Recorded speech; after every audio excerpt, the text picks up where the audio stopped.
बिहार हो गया दिवालिया और बिहार के नियोजित शिक्षकों को अब नहीं मिलेगा कोई भी वेतन।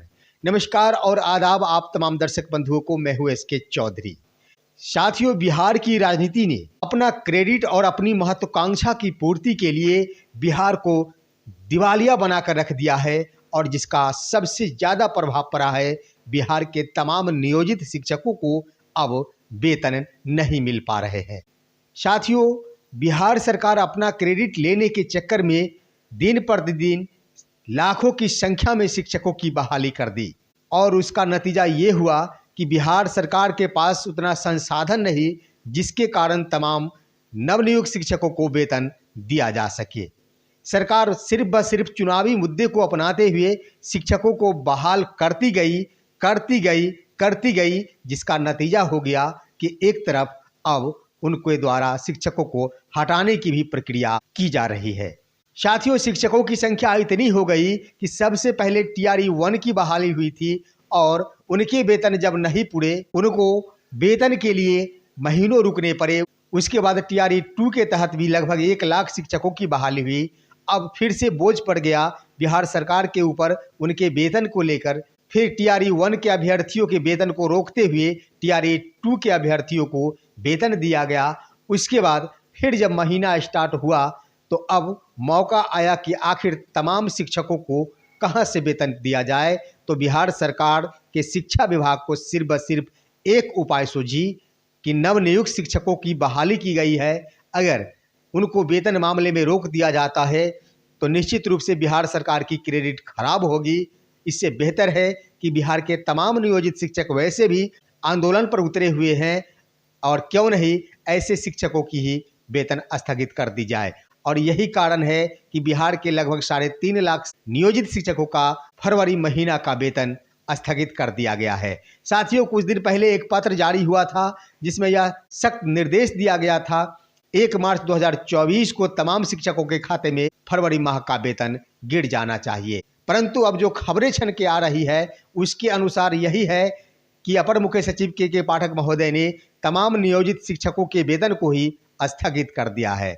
इसका सबसे प्रमुख कारण बताया गया है कि बिहार में शिक्षक फर्जीवाड़ों की संख्या काफ़ी धड़ल्ले से निकल रही है, जिसके कारण तमाम जिला शिक्षा पदाधिकारियों को वीडियो कॉन्फ्रेंसिंग के माध्यम से वेतन स्थगित रखने का निर्देश दिया गया है। साथियों, ये कोई पुष्ट खबर नहीं है, परंतु कई मीडिया के माध्यम से ये खबर चल रही है। अब हम देखते हैं कि बीते 4 मार्च 2024 को दरभंगा जिला कार्यक्रम पदाधिकारी स्थापना ने एक पत्र जारी किया और वह पत्र दरभंगा जिले के तमाम जिला शिक्षा पदाधिकारियों को प्रेषित करते हुए लिखा गया कि माह फरवरी के वेतन के लिए पूर्व ही दिशा निर्देश दिया जा चुका था कि हर हाल में 20 से 24 तारीख तक स्टैंडिंग एडवाइस SSA मद के शिक्षकों का कार्यालय को उपलब्ध करा दिया जाए। परंतु 4 मार्च हो जाने के बाद भी SSA मद के तमाम शिक्षकों का स्टैंडिंग एडवाइस अभी तक उपलब्ध नहीं कराया गया है। इसलिए सख्त निर्देश दिया जाता है कि अविलंब संबंधित SSA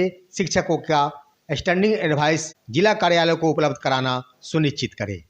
साथियों, अब यहाँ पर सवाल उठता है कि अगर VC यानी वीडियो कॉन्फ्रेंसिंग के माध्यम से अगर तमाम जिला शिक्षा पदाधिकारी, जिला कार्यक्रम पदाधिकारियों को यह निर्देश दिया गया कि पाठक की ओर से अभी तमाम नियोजित शिक्षकों के वेतन को स्थगित रखने हैं, तो क्या दरभंगा जिला कार्यक्रम पदाधिकारी स्थापना को वीडियो कॉन्फ्रेंसिंग में नहीं बात कही गई थी कि वेतन को स्थगित रखना है? इससे स्पष्ट होता है कि वीडियो कॉन्फ्रेंसिंग के माध्यम से कहीं भी वेतन स्थगित रखने का ये बात नहीं आया है। सिर्फ व सिर्फ सरकार के खजाने में पैसों का अभाव है और खोल के ये कहा नहीं जा सकता कि खजाना बिल्कुल खाली हो चुका है। अगर कहा जाता है तो बिहार दिवालिया घोषित हो जाएगा और इसकी पूरी जिम्मेदारी बिहार सरकार के साथ साथ शिक्षा विभाग के अपर मुख्य सचिव के ऊपर भी जाएगी। तो ऐसे दिवालियापन बचाने के लिए गलत खबर ये फैलाई जाती है कि तमाम नियोजित शिक्षकों का वेतन स्थगित कर दिया गया है फर्जीवाड़े के मुद्दे को लेकर। साथियों, स्पष्ट है कि अगर वेतन फर्जीवाड़ों को लेकर स्थगित करने की बात होती तो वैसे शिक्षक जो फर्जीवाड़े के शंका में आ रहे हैं उनका वेतन स्थगित किया जाता, ना कि पूरे बिहार के तमाम 3.5 लाख नियोजित शिक्षकों को वेतन स्थगित किया जाता। तो स्पष्ट रूप से कह दिया जाए कि बिहार दिवालिया की ओर बढ़ रहा है और बिहार की राजनीति ने अपना क्रेडिट के चक्कर में और सिर्फ चुनाव के चक्कर में बिहार को दिवालिया बनाकर रख दिया है। शिक्षा व्यवस्था से बिहार सरकार और शिक्षा विभाग को कोई लेना देना नहीं है। अगर बिहार की शिक्षा व्यवस्था से उन लोगों को लेना देना होता तो जो बहाली की प्रक्रिया अभी करके कक्षा का संचालन किया जाना है, उस बहाली की प्रक्रिया के अंतर्गत छात्रों का रिजल्ट ही नहीं दिया जाता है। जितने सीटों पर वैकेंसियां निकाली जाती है, लगभग आधे सीटों पर ही रिजल्ट निकालकर बहाली की जाती है। इसका मतलब है कि सरकार को अपने विद्यालयों में शिक्षकों को भर्ती करनी होती तो वह तमाम रिक्तियों पर रिजल्ट प्रकाशित करती और उसके अनुसार शिक्षकों की बहाली करते हुए विद्यालय में उनको पदस्थापित करती। परंतु यह राजनीतिक खेल है और शिक्षा विभाग के साथ साथ बिहार के आम जनों के अस्तित्व और स्वाभिमान को भी बेचने का प्रयास किया जा रहा है। अगर यही हाल रही तो चुनाव के कारण और राजनीति के चक्कर में ऐसा न हो कि बिहार दिवालिया घोषित हो जाए। भले ही इसकी घोषणा नहीं हुई हो, परंतु इतना तो स्पष्ट है कि शिक्षकों के वेतन नहीं दे पा रही बिहार सरकार, तो आखिर कहां से अन्य विकास का कार्य बिहार सरकार कर पाएगी। यह बहुत बड़ा मुद्दा बन गया है। साथियों, इतना ही नहीं, वेतन भी अगर स्थगित किया जाता है तो बहुत से बहुत 1 या 2 महीने ही स्थगित किया जा सकता है। ये बिहार सरकार के लिए बिल्कुल सटीक और अस्थायी निदान नहीं होगा।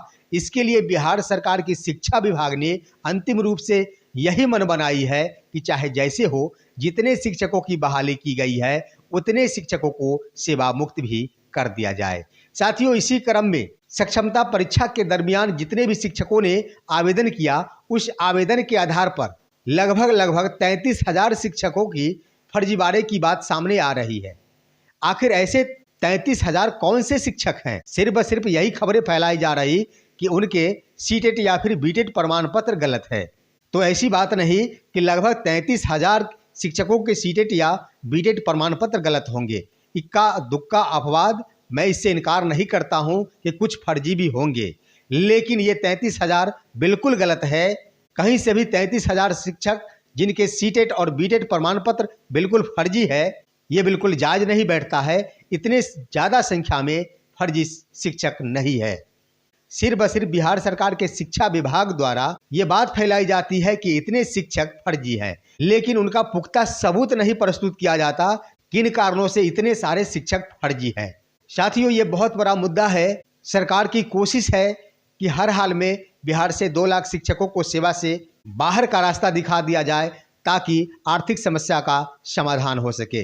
परंतु बिहार के नियोजित शिक्षकों ने भी एक बार और टेंशन बढ़ा दी है बिहार सरकार को कि सक्षमता परीक्षा बिहार सरकार के लिए बहुत अवसर था कि सक्षमता परीक्षा में असफल होने के बाद आपरूपी बिहार में शिक्षकों की संख्या कम हो जाएगी, लेकिन ऐसी बात नहीं है। प्रथम दिन काफ़ी हाई लेवल के क्वेश्चन पूछे गए थे, काफ़ी शिक्षक डर गए थे, परंतु उन्होंने अपनी मेहनत इतना जोरदार तरीके से की कि जिसका परिणाम है कि लगभग बिहार के 90% शिक्षकों का रिजल्ट सफलता के रूप में आएंगे।